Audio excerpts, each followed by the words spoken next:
ইদানিং একটা বিষয়ে খুব লক্ষ্য করতেছি, বেশ কয়েকদিন যাবতই। এটা বলার আগে আমাদের একটু শৈশব ফিরে যাই। 2010-এর পর থেকে,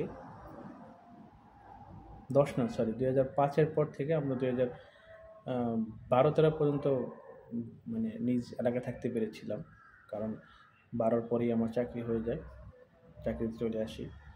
তো ওই সময়টায় আমরা অনেক সিনিয়রের সাথে চলাফেরা করেছি, জুনিয়রের সাথে চলাফেরা করেছি, একসাথে মাঠে খেলাধুলা, রাতের সন্ধ্যার পর আড্ডা দেওয়া। সেই সময়কার সময়গুলোকে আসলে এখনকার আমরা আকাশচুম্বী মনে করি। আসলে এটা বলার উদ্দেশ্য এটাই, এখন আমাদের যে যুব সমাজটা, এখন আসলে কেউ কাউকেই মূল্যায়ন করতে চায় না। আসলে এর লজিক আমি বুঝি না।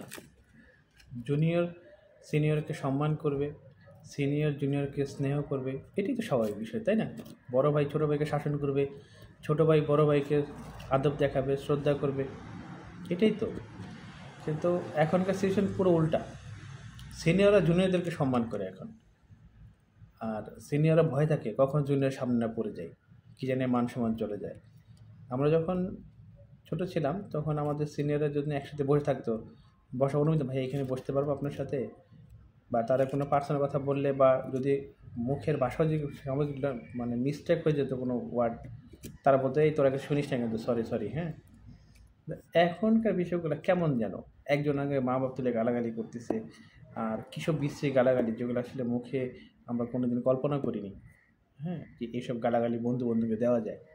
আমরা গালাগালি সাধারণত বুঝতাম যে শত্রুকে গালাগালি, তাও এত বিশ্রী গালাগালি করিনি। এইভাবে গালাগালি করে যেটা আপনি শুনলে হয়তো বা আপনার বিবেক ঠিক থাকবে না, যে আমার বাবা মাকে নিয়ে গালি দিল, আমার বোনকে নিয়ে গালি দিচ্ছে, কিন্তু এদের কাছে বিষয়টা খুবই সিম্পল। একজন আরেক গালি দিয়ে ডাকতেছে, এই দোস্ত, এমন একটা বিশ্রী গালি দিয়ে ফেললো, তার কোনো এফেক্ট নাই তার ভিতরে। তার মাকে নিয়ে বকা দিল, বা তার ভাইকে নিয়ে বকা দিল, বোনকে নিয়ে বকা দিল, এমন কোনো এফেক্ট তার মধ্যে নাই। তো এটাই সামাজিক অবক্ষয় আমার যা মনে হচ্ছে। তো এই পরবর্তী জেনারেশন কী হবে, কোথায় দাঁড়াবে, আসলে এটা চিন্তা করতে খুব ভয়ঙ্কর লাগে। তারপরে সেকেন্ড বিষয় আছে ইপটিজিংয়ের বিষয়।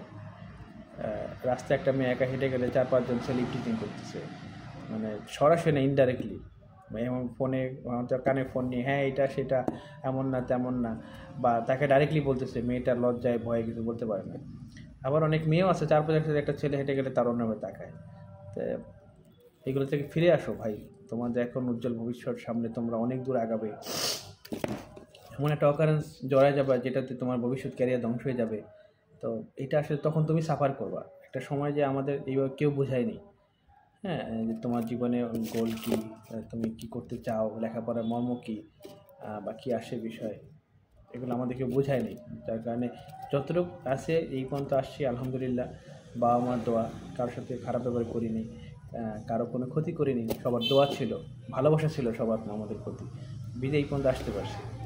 তোমাদের প্রতি আমার একটা অনুরোধ থাকবে, যে তোমরা নিজেরা নিজেদেরকে সংযত করো, বিশেষ করে বন্ধু বাছাই ক্ষেত্রে, হ্যাঁ, এটা একটু সাবধান। বন্ধুই পারে তোমাকে ভালো পথে নিয়ে যেতে, বন্ধুই পারে তোমাকে খারাপ পথে নিয়ে যেতে। বেশি সময় লাগবে না, অল্প কিছু দিন। তুমি বলো হ্যাঁ আমি খারাপ ছিল, আমি কিছু খাই না, আমি চলি না, করি না, 1 দিন 2 দিন 3 দিন, যখন দেখো তুমি কোনো খারাপ সিচুয়েশন আসছো, বাসা থেকে বকা দিছে, বাসাতে বেরিয়ে গেছো, দেখো বন্ধু খাচ্ছে, এই দোস্ত দিয়ে আমি খাই, একদিন খাল্লা দেখবো ওই খারাপ সময়টা তোমাকে একটা সাপোর্টে দাঁড়াবে। তখন ওই বিষয়ে তোমার একটা নেশা কাজ হয়ে যাবে, ধীরে ধীরে খারাপ লাগলেই ওটা খাবা, খারাপ লাগলে ওটা করতে হবে, সেটা করতে হবে। তো এই জন্য বন্ধু নির্বাচনে খুব সাবধান থাকতে হবে। খারাপ বন্ধুকে ত্যাগ করতে বলিনি, তাদেরকে ফিরিয়ে নিয়ে আসো, বোঝাও, তাদেরকে বোঝাও, যা ধর্ম পালন করো।